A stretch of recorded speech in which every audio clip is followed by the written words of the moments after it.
ओम परम तत्वाय नारायणाय गुरुभ्यो नमः।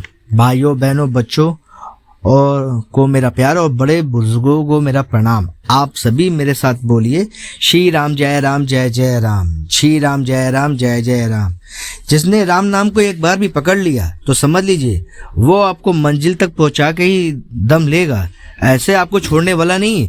जैसे कभी कभी हमारी खराब समय में दोस्त यार हमारा साथ छोड़ देते हैं, लेकिन प्रभु राम आपके ही उनको चाहे अपना माता पिता या अपना दोस्त मान लें, वो कभी आपका साथ नहीं छोड़ेंगे जब आपका समय अच्छा भी होगा और या चाहे आपका समय खराब भी हो।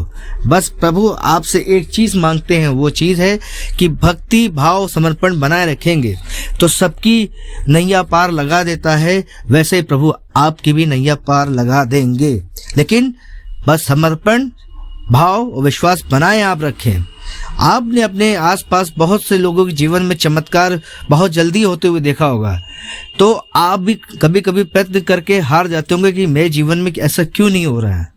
तो कहीं ना कहीं आपकी भक्ति या समर्पण में कहीं ना कहीं कोई कमी है, या फिर आपका ऐसा प्रारब्ध है जो आपको जैसा फल चाहिए वो आपको मिलने में देरी हो रही है, जिसके लिए हमें दुगना प्रयत्न करना चाहिए और दुगनी भक्ति से लग जाना चाहिए। हमारा प्रारब्ध भी कुछ ऐसा होता है जिसमें हमने बहुत से पाप किए होते हैं, वो कट नहीं पाते हैं, जिसके कारण हमको जैसा फल चाहिए होता है वैसा फल नहीं मिल पाता है। तो प्रभु के नाम पे लीन रहने से, प्रभु राम जी के नाम में लीन रहने से हमारा प्रारब्ध भी सुधरता है और हमारे नया अवसर पैदा होता है इस युग में जो हम इस युग में जी रहे हैं। क्योंकि प्रभु के नाम से हमारे प्रारब्ध तो कटता है, हमारे पाप तो कटते हैं, लेकिन वो नए अवसर भी पैदा करता है। आज ये दास जो आपको कथा सुनाने जा रहा है वह ऐसे चमत्कार की कथा है जिसके सुन के आपको प्रभु के नाम पर अथाह विश्वास हो जाएगा, और इसको जानने के लिए आपको अंत तक वीडियो देखना पड़ेगा। अगर आप गर्व महसूस करते हैं हिंदू होने में तो मेरा चैनल पवन पुत्र हनुमान को लाइक शेयर सब्सक्राइब जरूर करें और बेल आइकन को जरूर बजा दें ताकि नए से नए वीडियो का नोटिफिकेशन आपको ज़रूर मिलता रहे। अमित जी बताते हैं कि मैं हमेशा रामायण देखना कभी भूलता नहीं था। मुझे बहुत ही अच्छी और बहुत ही प्यारी लगती थी रामायण। रामायण में मुझे सबसे ज़्यादा राम जी के बारे में जानने और मन में एक कौतूहल सा बना रहता था कि मुझे सबसे बड़े आकर्षण अगर किसी में पैदा होता था सिर्फ श्री राम जी के नाम पे और श्री राम जी के चरित्र पे। मैं उनके चरित्र को देख देख के मंत्रमुग्ध हो जाया करता था। ऐसा उनका चरित्र है और ऐसा ही उनका रूप था कि मैं उनको देख के मुझे लगता था कि साक्षात प्रभु मेरे सामने खड़े हैं जब मैं कभी धारावाहिक देखता था। यह बात बताते हैं कोरोना काल की है कि उस समय की बात है जब मेरी नौकरी चली गई थी। जीवन यापन करने में मुझे काफ़ी मुश्किल हो रही थी। मैंने कई जगह अपना अपॉइंटमेंट के लिए अपना भेजा, लेकिन कहीं भी मेरा सिलेक्शन नहीं हो रहा था नौकरी के लिए।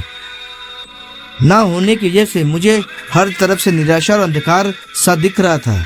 कुछ समझ में नहीं आ रहा था कि घर का खर्चा कैसे चलाऊंगा, कैसे चलेगा। मुश्किल समस्या के समय मुझे कुछ भी समझ में नहीं आ रहा था। समस्या के सारे बादल मेरे चारों तरफ घिर गए थे, कोई रास्ता मुझे नहीं दिखाई दे रहा था। फिर एक दिन टीवी पर रामायण का सीरियल देखा जा रहा था, मेरे घर वाले देख रहे थे, जिसे देखकर पता नहीं मुझे लगा कि मेरे सारे प्रश्नों का उत्तर सिर्फ प्रभु राम के पास ही है और मैं इधर उधर भटक रहा हूँ। फिर मैंने टीवी में प्रभु के नाम के महामंत्र के नाम के बारे में जाना, जो महामंत्र था श्री राम जय जय राम, श्री राम जय जय राम। इसके बारे में मुझे पता चला। फिर मैं इसकी महिमा, इसका गुणगान सुन के मुझे मेरे अंदर एक भक्ति, एक विश्वास जाग गया प्रभु के लिए। फिर मैंने प्रभु के महामंत्र का जाप चालू कर दिया। दिन भर प्रभु के महामंत्र का जाप करता और उसी में रमा रहता है। साथ में मैंने रोज राम नाम का लेखन कार्य भी चालू कर दिया था। ये दोनों कार्य मेरे नियमित रूप से चलने लगे थे। शुरुआत में तो मेरा मन नहीं लगता था, पर धीरे धीरे मैंने अपने मन को प्रभु के महामंत्र की तरफ मोड़ दिया था।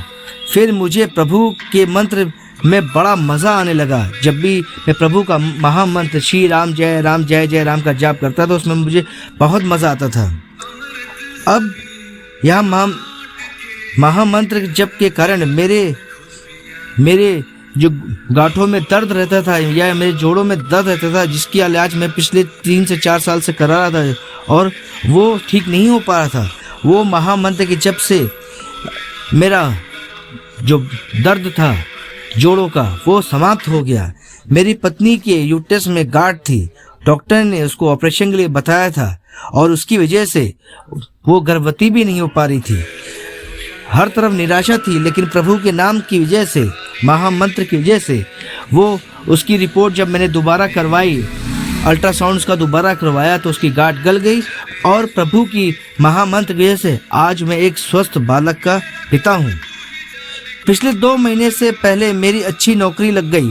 बताते हैं कि पिछले 2 महीने प्रभु के मंत्र के जपने के बाद से ही मेरी एक अच्छी जगह नौकरी लग गई, जिससे मेरा जीवन यापन में सुधार आ गया। और प्रभु के महामंत्र का ही प्रताप था कि मैं अंदर ही अंदर बहुत खुश रहता था। जहाँ मैं अपने ऊपर प्रश्न चिन्ह बना दिया था कि मैंने ऐसा कौन सा कार्य किया कि प्रभु की कृपा मुझे प्राप्त नहीं हो पा रही है। लेकिन महामंत्र के जाप ने ही मेरे जीवन में धीरे धीरे परिवर्तन तो आया, और ऐसा आया कि मैं हतप्रभ रह गया कि मेरे जीवन में ऐसा परिवर्तन आ सकता था। अब मुझे कई बार प्रभु के दर्शन होते हैं, स्वप्न में वे मुझे आकर आशीर्वाद देते हैं। अब मुझे हनुमान चालीसा स्वप्न में सुनाई देती है, और तो मुझे कई बार राम दरबार के दर्शन भी हो चुके हैं, जिसमें साक्षात श्री राम, सीता और लक्ष्मण जी और भरत जी और हनुमान जी बैठे हुए मुझे आशीर्वाद दे रहे हैं, मुझे देख रहे हैं। ये प्रभु की लीला ही है कि देखिए, प्रभु पर विश्वास बना के रखिए, फिर धीरे धीरे आपको ऐसे ऐसे चमत्कारों के दर्शन होंगे साक्षात कि आप भी दंग रह जाएंगे। लेकिन जब भी आपको ऐसा हो तो कभी उन सब चीज़ों का दुरुपयोग मत करिए, नहीं तो वो चीज़ें आपसे दूर हो जाएंगी। अब मैं प्रभु से यही कामना करता हूँ कि शरीर रहे न रहे, पर जीव में हमेशा महामंत्र को मैं कभी ना भूलूँ, इस जाप को मैं कभी ना भूलूँ। प्रभु, मैं इसको निरंतर जप करता रहूँ। तो आपने देखा कि कैसे प्रभु आप पर कृपा करते हैं और करने के लिए तैयार रहते हैं। बस वे हमसे अपना ऐसा समर्पण और भक्ति और स्वभाव मांगते हैं कि जिससे कि वो हमें टेस्ट कर सकें कि हम वाकई उनके भक्ति लायक हैं कि नहीं। जब हम उनके टेस्ट में खरे उतरते हैं तो प्रभु अपनी कृपा करने में देरी नहीं लगाते हैं, और आपके जीवन में नया उजाला भी बन के आता है। जब आपको अंधेरा नजर आता है और प्रभु पर आपकी आस्था विश्वास रहती है तो वो आपके प्रश्नों के उत्तर भी साथ में लेके आता है। कैसा लगा आपको इस दास का कार्य? अगर आपको इस दास का कार्य अच्छा लग रहा है और आप गर्व महसूस करते हैं हिंदुओं में, तो मेरे चैनल पवन पुत्र हनुमान को लाइक, शेयर, सब्सक्राइब जरूर कर लें और बेल आइकन को जरूर बजा दें, ताकि नए से नए वीडियो का नोटिफिकेशन आपको मिलता रहे। आप सभी मेरे साथ बोलिए, श्री राम जय राम जय जय राम, श्री राम जय राम जय जय राम, भारत माता की जय, बजरंग बली की जय, जय जय श्री राम। धन्यवाद।